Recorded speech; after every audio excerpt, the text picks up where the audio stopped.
Good morning, everyone. My name is Ailon Wen, and today I will be going over CT scans.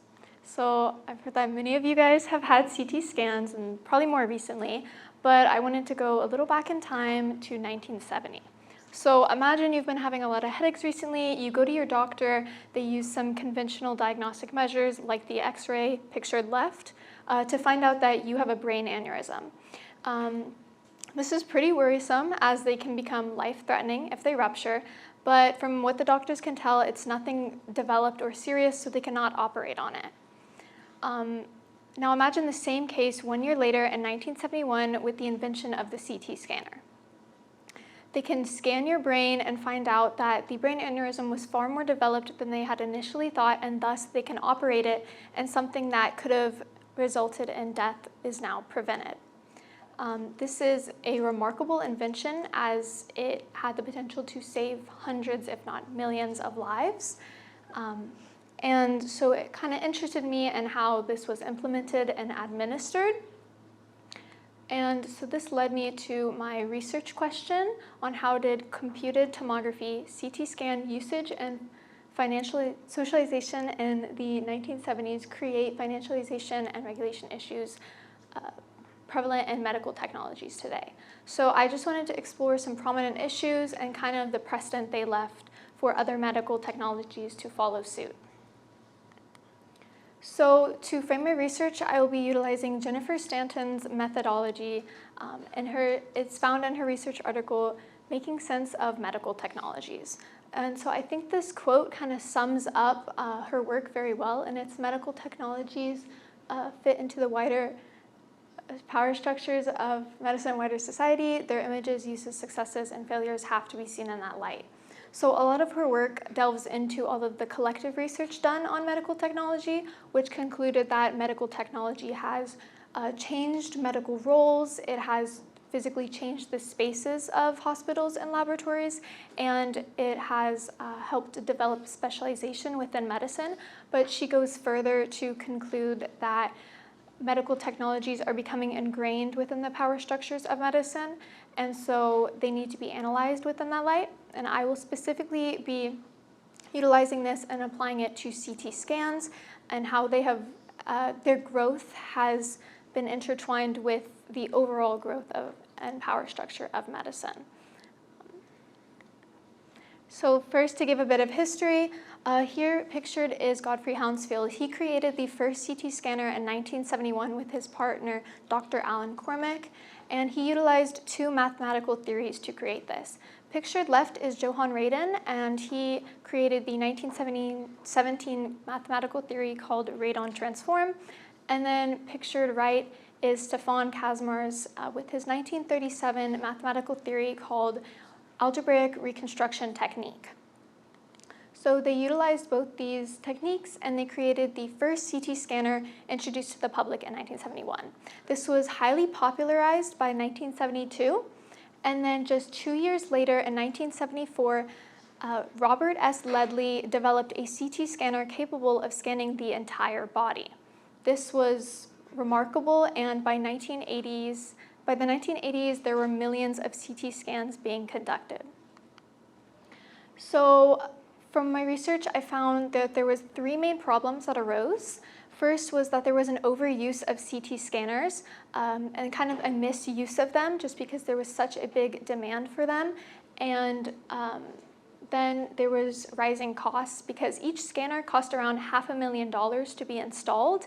And since there was this over demand, a lot of the fees fell on insurance companies. And then lastly, there was unclear regulation, which kind of relates back to the other problems. There was no single binding guideline for doctors to refer to when administering these CT scans, so it differed from hospital to hospital. And I wanted to point out the New England Journal of Medicine. They are a widely respected general medicine journal. And they were vital in my research because they house a lot of the existing scholarly discourse around CT scans. They conducted one of the only studies done to examine the full scope of CT scan costs. So I bring up a lot of their research. They're very instrumental in my work. So first I have this diagram which I hope that illuminates kind of what I'm getting at. So we have these problems around CT scans, the socialization issues, regulation issues, financialization issues, which I will go more into depth with later. All of these problems manifested as a result of how CT scanners are ingrained within the wider power structure of medicine, and this can be said for any medical technology. It can be said for the MRI, it can be said for the ultrasound, but I specifically am just looking at the CT scanner. So first, I looked at newspapers around the time of the CT scanner's inception in 1970.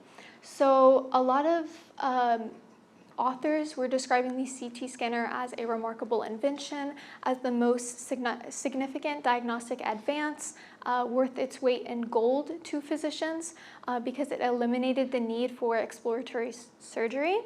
So we can see from this there was a widespread acceptance and utilization of CT scans, which directly led to a lot of these problems being overshadowed, so much so that we don't see a lot of literature discussing these problems until the 2000s, 30 years after the CT scanner's inception. And this is important to note because the way we socialized, or they socialized this invention, directly led to its uninhibited expansion. And so I found that there were three main factors and parties involved. So first is the Blue Shield health insurance company. So these were health insurance companies, and they initially restricted a lot of their payments to cover only scans done on the head.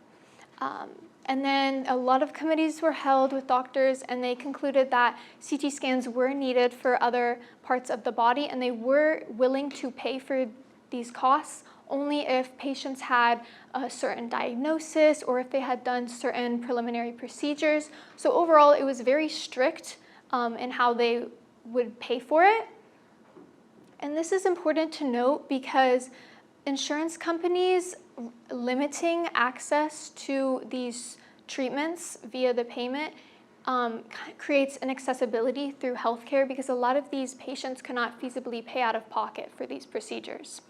And then next we have the Texas Health Facilities Commission. So this is a government party, and they published around a 200-page report in the 1970s to find all the regulation that had been done on CT scanners.